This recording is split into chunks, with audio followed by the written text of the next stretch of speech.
Unsa ang paghulagway nimo sa buktamako? Perseverance. Okay. Unsay pinakadako nga leksyon nga imong nakatunan or inyong nakatunan sa pagdumala ni inyong kooperatiba? Panggidgyapon. Paglahutay gyud. Perseverance and nga ang tanan butang nga maayo is kinanglan nimo agwantahon ug imuha nga kanan paningkamutan ug agwantahon nga Barugan. imuha nga kanan to persevere.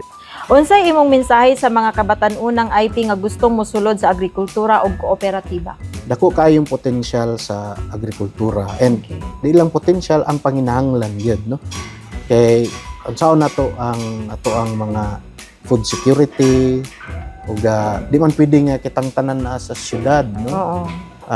Sa pagkaon pa lamang dakan kayo atong areas unta nga mahimong productive pero siguro gamay na gyud kayo ang farm mo siguro tag import sad no. So dako nga hulga sa atong seguridad. So I hope nga ang mga kabataan will take interest no.